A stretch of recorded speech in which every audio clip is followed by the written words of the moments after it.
to our second episode of the Father and Son Show. We're back. I hope you enjoyed last week's show.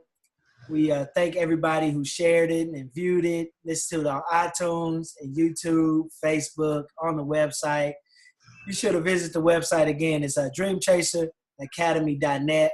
You can listen to the show there on where you can listen to the show on there as well if you don't have iTunes on your phone. And so, Dad, welcome back. How's your week been? I know you said you getting some stuff done on the house. You just bought a house and you already ripping up tile and carpet and all that going on. It must be nice to live that kind of lifestyle now. Oh, no, man, I'm trying to keep it tight up in here. You know how it is. Hey, man, so this stuff always happens to us, man. We got our property out here in Virginia, and, we have a pretty nice sized backyard, and sometimes things find their way in the house unexpectedly, and that's been happening to us since I was little, from birds being in the house, from the dog locking mama out the house. For some reason, the dog learned how to lock the door. And I think you even told me one time Princess saved your life by you locked your keys in the truck and she unlocked the door. And from us having people at the house and the puppies busting in the house and pit bull puppies everywhere, scaring everybody, running the bathrooms. So most recently for me, man, I captured a bat. I captured a bat in the house, and I'm gonna show a picture of that. And here's the bat I captured right here. And we seen it. I was sitting down in the office, and I said, man, what's that? I kind of startled. And I missed it. I missed it the first night. Told my wife, I said, oh, it went back in the chimney. Lo and behold, it was still in the house. We got up the next morning. She went to feed your grandson, scoot his high chair on top of the bat. The bat started screaming. The wing broke of the bat. So I get a container, catch it, as you just seen in the picture. And, we got rid of the bat. Then probably a week later, we go in the kitchen, and it looks like a cookie package being opened. So, so I say the bat was after the mice. And so I called my guy right over there right away and get those critters taken care of. With me living in a rural area, definitely important, guys, to get that stuff taken care of more than once a year. So I think I'm gonna go every season now, learn my lesson. That's my learning lesson. And like I said earlier, it always happens to us. About a couple of weeks ago, you opened up your garage and tell them what you seen in your garage. Yeah, a couple of weeks ago, man, I opened my garage up and a critter, man. You got to keep these critters out of your life, man. And I smelled something real bad in my garage. And I thought it was my car. I said, no, my car's not overheating. What's that? It smelled like a real bad rubber smell. And lo and behold, man, a skunk in my garage. And I started chunking shoes at him, trying to get him to run out. He wouldn't run out. And so we called animal control. Animal control came out and they put him to sleep and hauled him away from here. So yeah, you got to keep those critters out of your atmosphere. They'll stink up the place. They'll stink it up. I think I like that. You stink it up. That reminds me, I did a Man Up Monday video, and I was telling our followers that, I told them a story what happened to me. You said stinking up, and something came to my mind. I was barbecuing, right? And, I was cleaning the chicken in the sink, and I dropped the chicken wing in the garbage disposal. A couple of them. I grabbed it out, washed it out. So we barbecued 2 days later in the kitchen. I started smelling something. Didn't know what it was. Took out the garbage, Lysol, everything. What was that smell? It wasn't the trash. I look in the sink. The chicken wing was still in the sink, man. The little chicken wing stunk up the whole house. And I think, I got a message from that. I told them, sometimes we'll let things in our lives linger so long that we begin to stink. Yeah. And we begin to stink, the lying, the stealing, the hating on people. You begin to let out a sense of smell, and people will be able to smell you from miles away of your character. Yeah. So I thought of that, man. And so I just want to let the people know, sometimes we got to remove things out of our own garbage disposal. And we do that. Yes. I did it by just monitoring what I expose myself to on a daily basis and reading more positive stuff and looking at more positive stuff on the news and praying more, meditating more, and spending that time with God to remove that stuff, protect my mind. One of my prayers, Dad, is always, Lord, protect my thoughts and protect what comes in my mind. And so, I know you got a message from that skunk all day. I know as me and you go speak and we go to schools and stuff, messages just pop up. What's the first thing that came to your mind to us when that skunk limped up in your garage and was sitting there? Well, the first thing came to my mind is that I smelled something. I didn't see it. I smelled it before I see it. And sometimes you can sense when you can walk up on a situation, you have a sense of discernment that it don't even look right. The situation don't look right. And 9 times out of 10, if you sense that there is a situation, if you think that there's a situation, don't second guess yourself. There's a situation. So yes, it was that type of situation. When I walked up on it, I smelled it. I smelled the situation before I seen the situation, and after I seen it, I was able to do something about it, and that was to remove it as quick as possible, because I got other people driving in. I got a mother-in-law, I got a wife who were on their way home. I said, "You guys stop and get you some ice cream somewhere." Yeah, you got a situation here. Yeah, you better, because they would have been running up a hotel bill for you, baby. Oh yeah. You're right. You've been running up asking you to pay for a hotel room for one skunk. A skunk. Yeah. Oh yeah. Like my wife think every animal attacks humans. So no, we got dominion over all the animals. We got dominion over. So let's jump right into it, man. Let's talk about when, growing up, I went to different schools. Go ahead and take care of that. It might be somebody calling you about some money, man. No, man, it's good. It's good.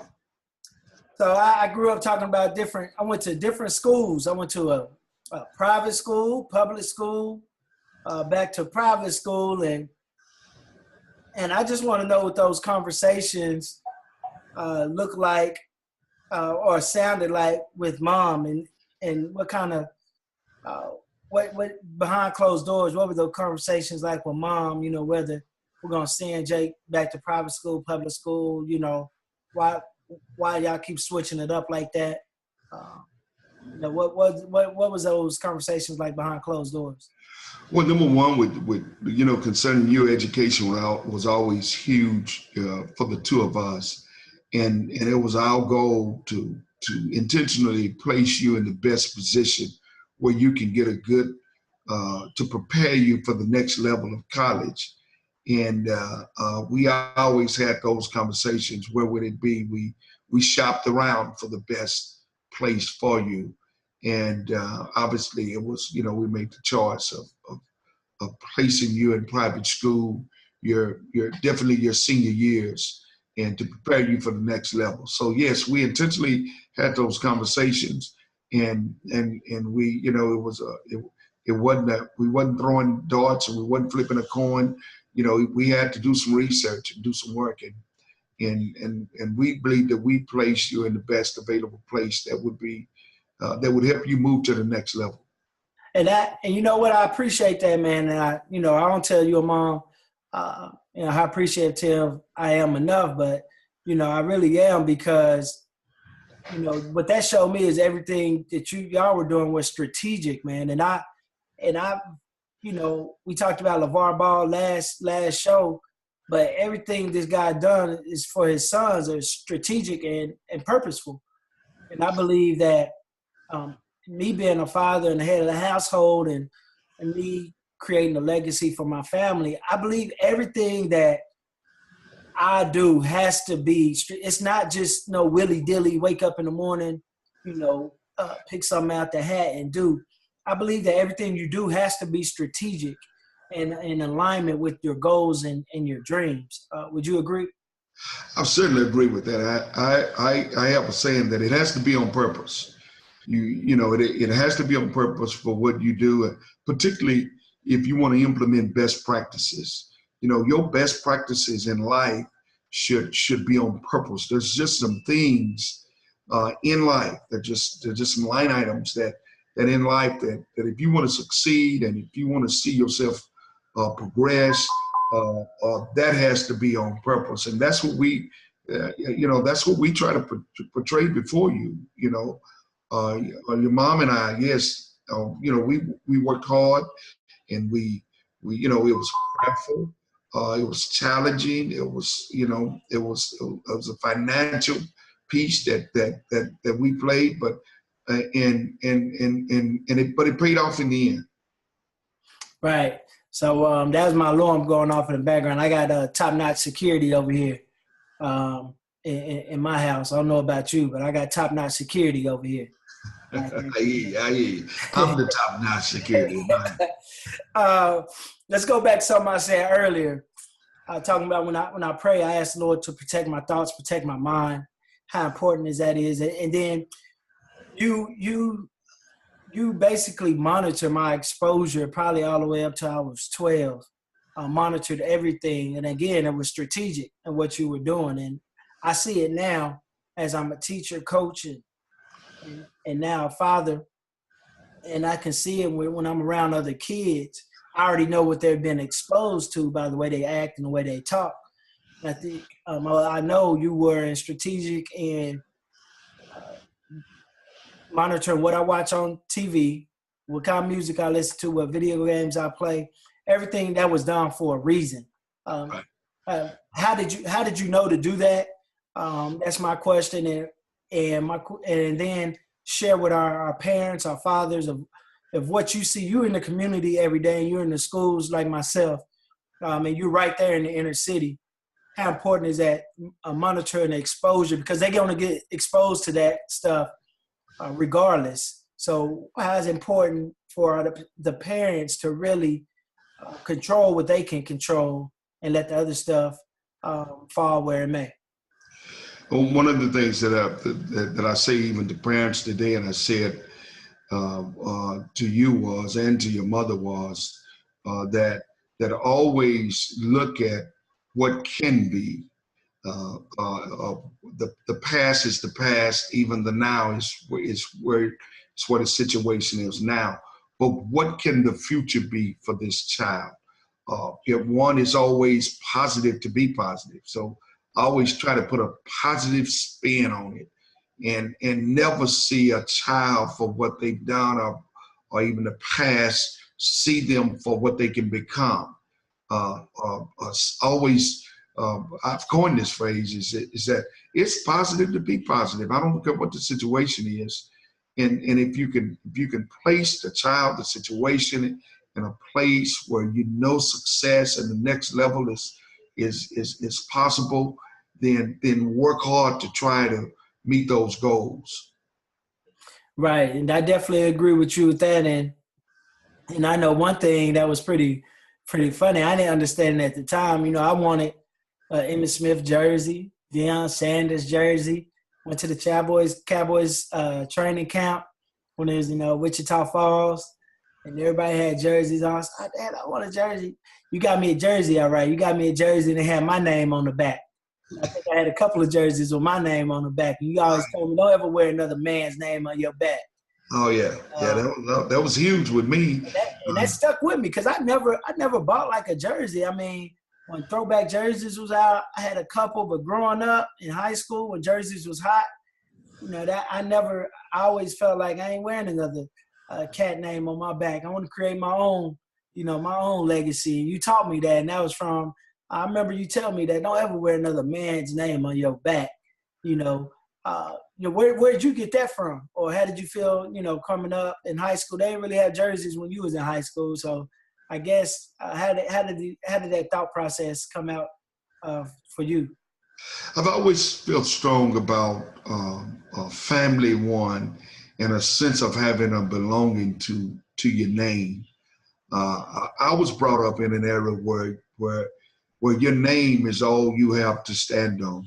And you can, and as far as your integrity, your behavior, and your character, those things are huge. And I didn't want you. I just didn't want you wearing another name on your back, and your name is Jacob Crane. And man, that's on your back. Yeah. And so, that was the whole philosophy behind that. And I wanted that to be instilled in you, and I want you to instill it in your son as well. Definitely. He's gonna wear nothing but, we got our own clothing line out, so he ain't gonna wear nothing but Dreamchaser Academy. We got our shirts right here, our Genie shirts. God, I need you. He's not wearing but our stuff when he go out, so he's gonna know. He gonna know. They're gonna ask you, "This is my daddy shirt." That's what he gonna say. That's right. So let's jump into. You made me start working early, man. So, you know, my grandfather started me off, man, cutting yards. He started getting old, so I used to go to the car shop with him, and he'll make me. I used to love riding on the little scooter, change the oil up under the car. And I used to act like I'd change the oil on it. I probably didn't do nothing but dump the old oil out, or go get the new oil and pour it at the top. He used to let me climb up there and pour it in the top. I started working early, and I can remember when my grandfather was getting up there, he couldn't cut his yards like he wanted to. So we ride out there. Come on, Jake. Come on, let's go cut this yard.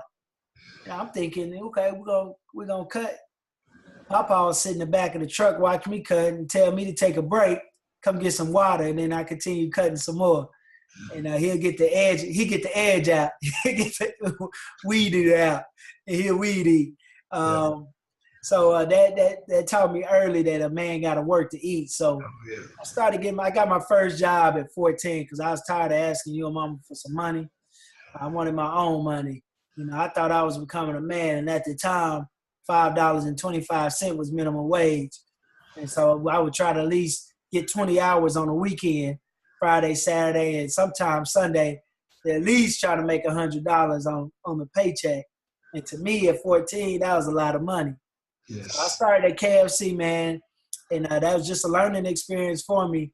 And you know, talk about your job experience, you know, growing up, and how that translated to me, and just talk about your work ethic and how important that is.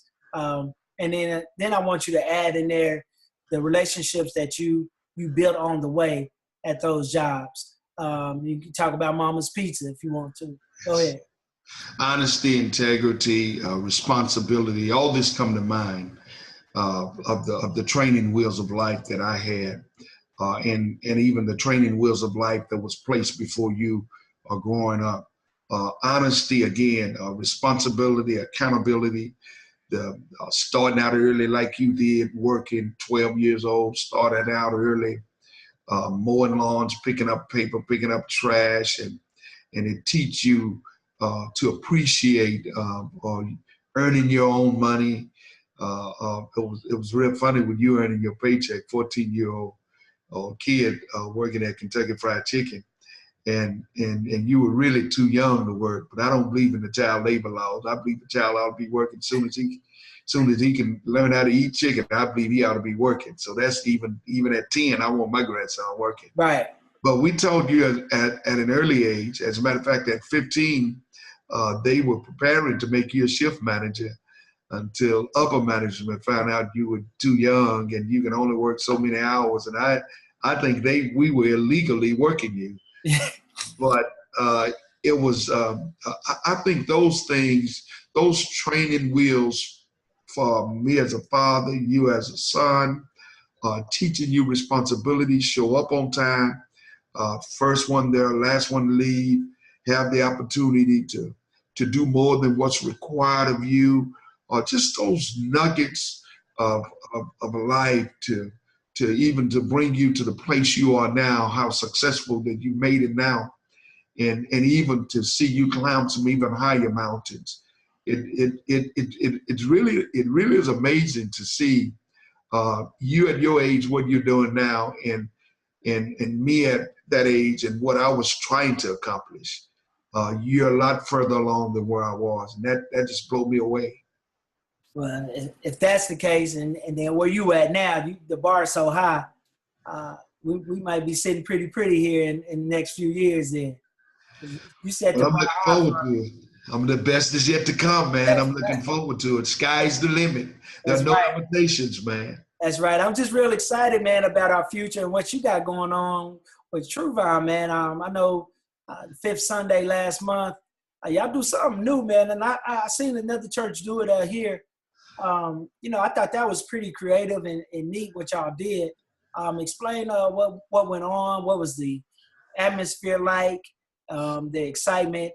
I just heard some just very good things about what went on, what y'all are doing in the community and just impacting the community. Well, we decided that we wasn't, every fifth Sunday, we're going to be a church, we're going to be a ministry that we don't do church. The goal and vision is to be the church and to intentionally not do regular traditional church with our Sunday school and early morning service. We take that hour and a half, almost 2 hours that we hit the streets. We go through the hood. We go from door to door. We stand on the street corners. We go into local grocery stores. We go to the liquor stores. We go everywhere to pray for people. We go to the car washes to share Christ. We make ourselves visible in the community just as Jesus did. He did not spend all his time in the temple. Jesus had street cred, and you don't hear much of that. But he did have street cred. People knew Jesus. They knew who he was.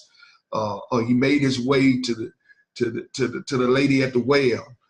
He made his way through the city of Samaria. He made his way down the streets of Jericho. So Jesus got outside the 4 walls, and that's what we decided to do. That's what we're going to be doing every fifth Sunday, right there in our community, right there in Stop 6 of Fort Worth, Texas, in Eastwood of Fort Worth, Texas. We're gonna be the church. We're not gonna come inside and sit in the air conditioning and scream and holler at each other and shout and have a good time, then go home. No, we're going to the community. We're going to the highways and hedges, and we're gonna be the church. We're gonna be the church. All right, man, that's awesome, man. That just I was excited to hear about that because you don't see a lot of churches getting out and doing that on Sunday. Everybody got to be stuck in the church, inside the building, having church on Sunday. So that was good to hear that y'all were creative and did that this Sunday. Let's jump into relationships, man. I really want to talk about this piece because for me, I think that's been the key for where I'm at now. I'm definitely not where I want to be, but I know the needle's moving forward. And a big reason of that is because I value in relationships, whether with people in my life for a long time or short period of time or somebody I just meet.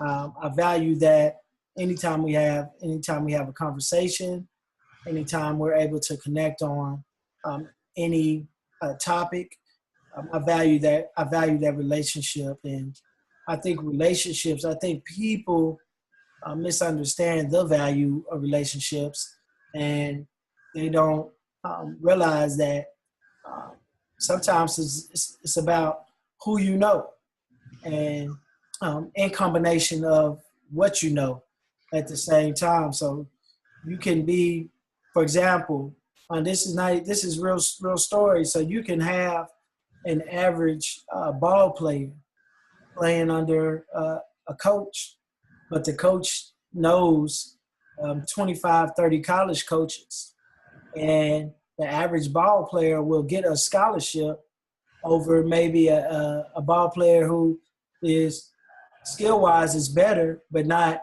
his coach doesn't have relationships with other college coaches, and so that relationship piece is crucial in regards to growth, career-wise, business-wise. And just speak on that, Dad, of how you've been able to develop a relationship the last 30 years there in Fort Worth, and how's that been a benefit for you in your career and when you go different places? Oh, I think it's, man, I think it's paramount. I think when one develop a circle of influence, and in that circle of influence, there are a few people in that inner circle who one consult with, who are mentored by a person who mentored me, who I mentor. That inner circle is very small. Those who sat on, I call it those who sat on the front row of my life. Anything outside that circle, I can't control. I can't control the weather, the policeman, the president. I can't control any of that, so I don't let that bother me. Politics, I can't control that. But the only thing I can really control is those who are on the inside of my circle. And by doing so, here's where the relationship come in, and why it's so important is that I know the backstory. They know the backstory, and when somebody know my backstory, and I'm able to know their backstory, the relationship become real, a close-knit relationship.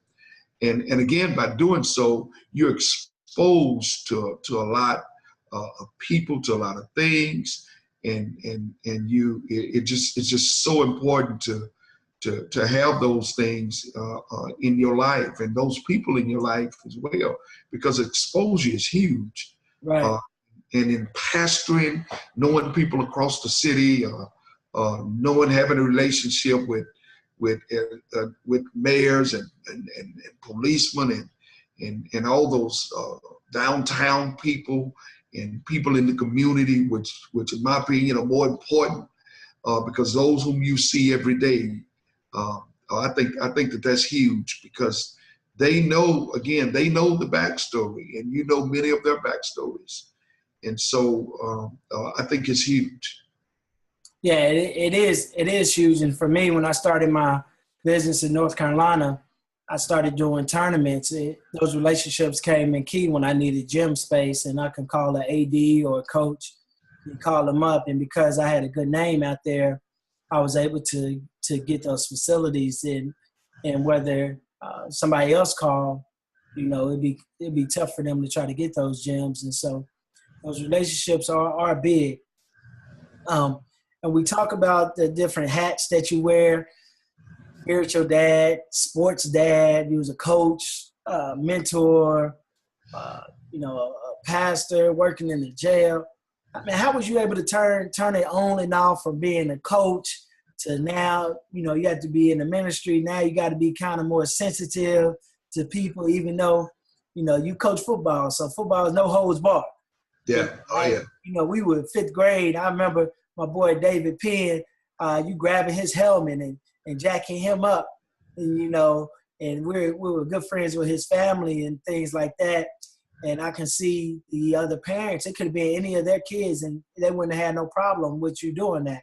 Nowadays, you can't do that. You would have been all over ESPN. Oh, yeah. Yeah. Pastor grab fifth grader helmet and tells him he ain't nothing. That's right. That's right. And look in the camera at ESPN and tell them that, hey, I got a relationship with these kids. You don't. Yeah, and they ain't trying to hear that. No, they're not trying to hear that in this day and age. No, it's a different animal, man. It's a different animal. So how was you able to balance those different hats, turn it on and off, sensitivity on and off? And that, again, that goes into relationships and how you deal with people, man. Being a pastor, man, you deal with so many different people coming in and out of the church. And me being a teacher, I have so many different personalities. And for me, coaching girls basketball and coaching boys basketball, there's some things that I can say to boys that I can't say to girls. Yes. Different players. I have to learn, when I build rapport with my players, I can yell at one player, I can't yell at one player. And so how is that being a pastor? You wearing all those different hats. How are you able to turn it on and off? One of the key things I tell pastors all over the country is that, first of all, it's impossible to pastor people if you don't first love them. I tell teachers and leadership, it's impossible to teach a child if you don't first love the child, and then love what you do what you love. And so that's the key. That's the underlying That's the underlying thought in pastoring and what we do, because it really becomes your lifestyle, that you're able to love unlovable people and teach unteachable people. And that has been my grit for life when I'm dealing with people and situations. Because if it's not the call, if it's not what I've been called to do, it can be a waste of time. It can be a waste of energy. But if it's something I'm called to do, I love what I do. I love the people. I love the children, and I love the parents. And they can be some of the. And I never said they love me, but I love them, and I love what I do, and that's the underlying thing. So that's the hat I wear. I may take different places I go out. I put on the hat when I go downtown and hobnob with the mayor and all those folk. But that's a different hat.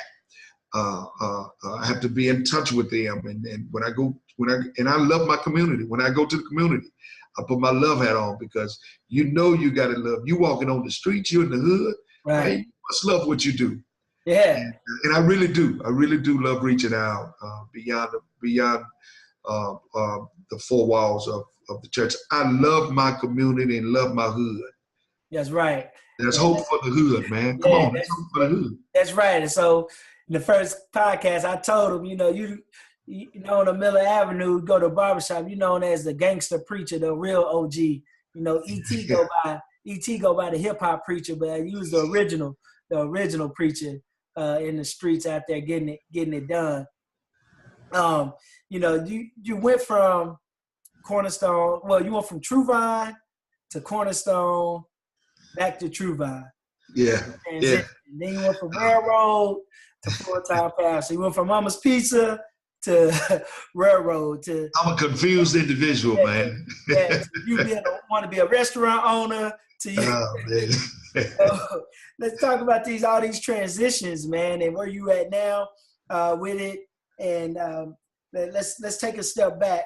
Let's talk about when you about 84. Your mom got married in 84. Yeah, I think I met Pastor McKissick maybe in 85. And basically the church was, maybe 50 members, if that. I don't even know if it was that many. Yeah. And he had came down, moved from Arkansas. How did y'all meet? And how did it feel, building that up and then having to leave it to basically start over at a traditional church like True Vine, the church you grew up in? They still called you Lil Jack when I came over there. 45 years old. That's right. Yeah. How was that transition made, man? And how did it feel to, it was the ups and downs. I know you felt proud because you were able to say, hey, I was part of this with Pastor McKissick, his right-hand man, and look where he is now, one of the most prominent preachers in the South, doing that on a national stage, and then you had to leave that to basically start over where Papa Crane built a inner city church, traditional Baptist church that was kind of behind its time, and now it's doing just amazing things in the community of Fort Worth. So talk about that transition real quick to our listeners. Yeah, it was a huge transition for me in moving from that situation. You talked about the restaurant, you talk about working for Union Pacific Railroad, and intertwining between two church ministries. There's one common denominator come to mind, and that's people. All that I've dealt with all my life is dealing with people and knowing how to build those relationships with people and seeing the big picture. And don't focus on the small things that come and go daily and people feelings and don't allow your feelings to get caught up with people feelings. Always keep the big picture before you. And I was always able to keep vision and the big picture before me, because my vision determines my decision. Right. And I kept that and I live by that now. And I believe when one grab hold to that with the right character and living right and doing the right thing, I think anybody can succeed with that recipe. So, I mean, to explain to our listeners, what was kind of going through your head. Y'all were at Cornerstone. Y'all were killing it, man. Y'all, where they at now. You were part of their move to Matlock Road. How did it feel at that point to kind of, be on top, at a point, and then, go back. It's almost like being a GM and you take another job of rebuilding a team that once was good, but now it's in your hands to rebuild it up. Tell us about the good times and then tell us about that transition to back to Truvine. One of the things that my pastor seen the struggle within me at the time, he seen my heart and he felt my heart. It was almost a perfect picture of a Nehemiah situation for me. And Pastor McKissick said, he said, you're struggling between the two. I need you to go away for a weekend and I need you to really pray about which direction God's taking you. And I did just that. I went away to my prayer closet and the very thing that I read in that closet, the very thing that God showed me was Nehemiah rebuilding the walls, one brick at a time. And I would be that Nehemiah for such a time as this. And man, God's tremendously, the favor of God has tremendously been on my life. The Bible said that the steadfast love of the Lord never ceases. His mercy never comes to an end. They're new every morning. God's been new and good to me every morning. I wish I could say the same I've been for him, but he's been new for me every morning. Yeah, man. So that's awesome, man. Awesome testimony. Hope our listeners got some nuggets from that. Would you tell them your decision, your vision will determine your decision? Yes. I like that. Now, as we close, we definitely want to give a shout out to our sponsor today of the show, the Alston Collaborative Group, Derey Alston out there in the Arlington area, the AustinCollab.com, focusing on financial literacy, focusing on building relationships. This guy's doing phenomenal things. His story is amazing. Walked away from a Fortune 50 company working for them, and then he wanted to do his own thing. Man, he felt like he could reach more people and help them, and he's doing a lot of big things in our community as well. Derey, you worked with his father, matter of fact, on the railroad, so he's definitely a big supporter of our show. He's actually sponsoring the show, so make sure you show him some love. The AustinCollab.com on there. Pops, Pastor Crane, Dad, whatever you go by, I don't know. Whatever you go by, leave us with our nuggets for the day, and leave our listeners with something they could ponder about this week.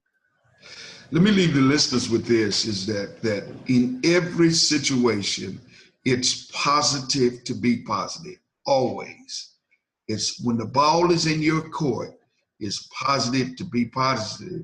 And remember this, that your vision determines your decision. Right. All right, guys, your vision determines your decision. Hey, we'll see you guys next week. Be sure to check out the website, dreamchaseracademy.net. Listen to the podcast on iTunes, or you can just watch this YouTube channel like you're doing now. The link to our sponsors will be below. We'll see you guys next Monday. God bless you.